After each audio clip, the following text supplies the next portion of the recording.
The family at Fasthwaite were soon attached to Edward.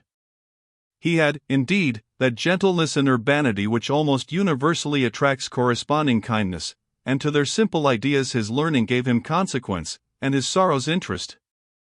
The last he ascribed, evasively, to the loss of a brother in the skirmish near Clifton, and in that primitive state of society, where the ties of affection were highly deemed of, his continued depression excited sympathy, but not surprise.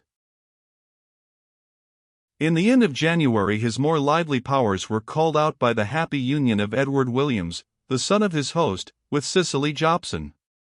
Our hero would not cloud with sorrow the festivity attending the wedding of two persons to whom he was so highly obliged. He therefore exerted himself, danced, sung, played at the various games of the day, and was the blithest of the company. The next morning, however, he had more serious matters to think of. The clergyman who had married the young couple was so much pleased with the supposed student of divinity, that he came next day from Penrith on purpose to pay him a visit. This might have been a puzzling chapter had he entered into any examination of our hero's supposed theological studies, but fortunately he loved better to hear and communicate the news of the day. He brought with him 2 or 3 old newspapers, in one of which Edward found a piece of intelligence that soon rendered him deaf to every word which the Reverend Mr. Twigtythe was saying upon the news from the north, and the prospect of the Duke speedily overtaking and crushing the rebels. This was an article in these, or nearly these words: died at his house, in Hill Street, Berkeley Square, upon the 10th inst., Richard Waverley, Esq., second son of Sir Giles Waverley of Waverley Honour, etc., etc. He died of a lingering disorder, augmented by the unpleasant predicament of suspicion in which he stood, having been obliged to find bail to a high amount to meet an impending accusation of high treason. An accusation of the same grave crime hangs over his elder brother, Sir Everard Waverley, the representative of that ancient family, and we understand the day of his trial will be fixed early in the next month, unless Edward Waverley, son of the deceased Richard, and heir to the baronet, shall surrender himself to justice.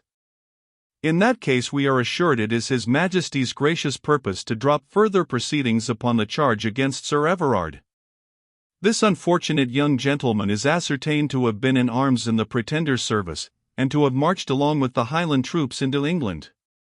But he has not been heard of since the skirmish at Clifton, on the December 18th last.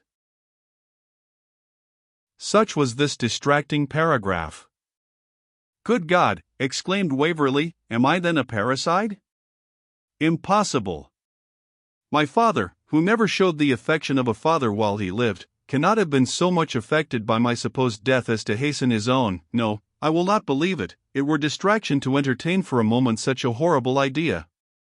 But it were, if possible, worse than parricide to suffer any danger to hang over my noble and generous uncle, who has ever been more to me than a father, if such evil can be averted by any sacrifice on my part. While these reflections passed like the stings of scorpions through Waverley's sensorium, the worthy divine was startled in a long disquisition on the battle of Falkirk by the ghastliness which they communicated to his looks, and asked him if he was ill. Fortunately the bride, all smirk and blush, had just entered the room.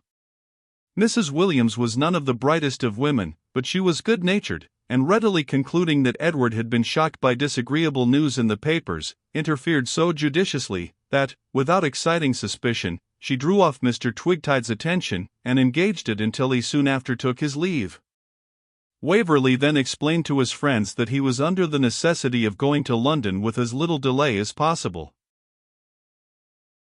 One cause of delay, however, did occur, to which Waverley had been very little accustomed.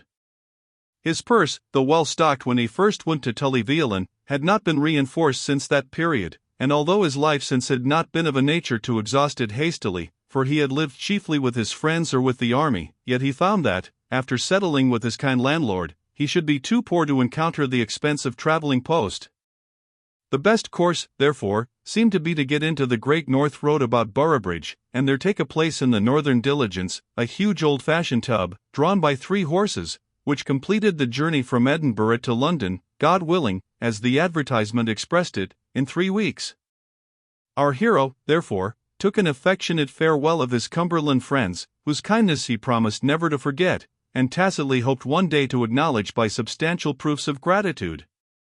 After some petty difficulties and vexatious delays, and after putting his dress into a shape better befitting his rank, though perfectly plain and simple, he accomplished crossing the country, and found himself in the desired vehicle vis-a-vis to Mrs. Nosebag, the lady of Lieutenant Nosebag, adjutant and riding master of the dragoons, a jolly woman of about 50, wearing a blue habit, faced with scarlet, and grasping a silver-mounted horsewhip. This lady was one of those active members of society who take upon them faire la phrase de conversation. She had just returned from the north, and informed Edward how nearly her regiment had cut the petticoat people into ribbons at Falkirk, only somehow there was one of those nasty, awkward marshes, that they are never without in Scotland, I think, and so our poor dear little regiment suffered something, as my Nosebag says, in that unsatisfactory affair. You, sir, have served in the dragoons? Waverley was taken so much at unawares that he acquiesced. Oh, I knew it at once. I saw you were military from your air, and I was sure you could be none of the foot wobblers, as my Nosebag calls them. What regiment, pray? Here was a delightful question. Waverley, however, justly concluded that this good lady had the whole army list by heart, and, to avoid detection by adhering to truth, answered, Gardiner's Dragoons, ma'am, but I have retired some time. Oh aye, those as won the race at the Battle of Preston, as my Nosebag says. Pray, sir, were you there? I was so unfortunate, madam, he replied, as to witness that engagement. And that was a misfortune that few of Gardiner's stood to witness, I believe, sir, ha! Ha! Ha! I beg your pardon, but a soldier's wife loves a joke.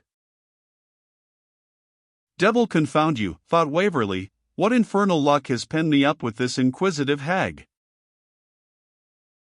Fortunately the good lady did not stick long to one subject.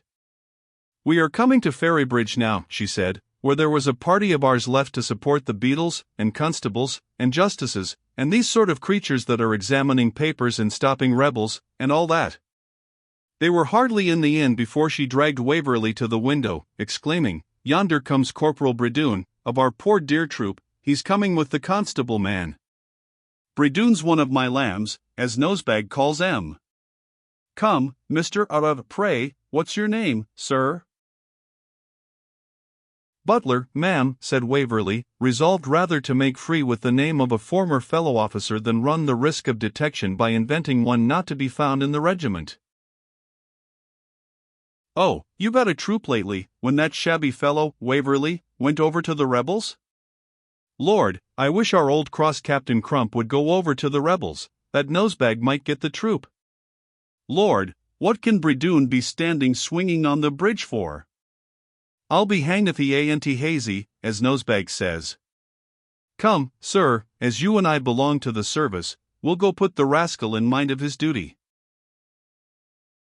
Waverley, with feelings more easily conceived than described, saw himself obliged to follow this doughty female commander. The gallant trooper was as like a lamb as a drunk corporal of dragoons, about 6 feet high, with very broad shoulders, and very thin legs, not to mention a great scar across his nose, could well be. Mrs. Nosebag addressed him with something which, if not an oath, sounded very like one, and commanded him to attend to his duty. "UBD for a," commenced the gallant cavalier, but, looking up in order to suit the action to the words, and also to enforce the epithet which he meditated with an adjective applicable to the party, he recognized the speaker, made his military salaam, and altered his tone. "Lord love your handsome face, Madam Nosebag, is it you? Why, if a poor fellow does happen to fire a slug of a morning, I am sure you were never the lady to bring him to harm." "Well, you rascal lion, go mind your duty. This gentleman and I belong to the service, but be sure you look after that shy cock in the slouched hat that sits in the corner of the coach. I believe he's one of the rebels in disguise." "D and her gooseberry wig," said the corporal, when she was out of hearing, "that gimlet-eyed jade, mother adjutant, as we call her, is a greater plague to the regiment than brevet marshal, sergeant major, and old Hubble de Shuff, the colonel, into the bargain. "Come, Master Constable, let's see if this shy cock, as she calls him, who, by the way, was a Quaker from Leeds, with whom Mrs. Nosebag had had some tart argument on the legality of bearing arms, will stand godfather to a sup of brandy, for your Yorkshire ale is cold on my stomach." The vivacity of this good lady, as it helped Edward out of this scrape, was like to have drawn him into one or two others. In every town where they stopped she wished to examine the corps de garde, if there was one, and once very narrowly missed introducing Waverley to a recruiting sergeant of his own regiment. Then she captained and butlered him till he was almost mad with vexation and anxiety, and never was he more rejoiced in his life at the termination of a journey than when the arrival of the coach in London freed him from the attentions of Madame Nosebag.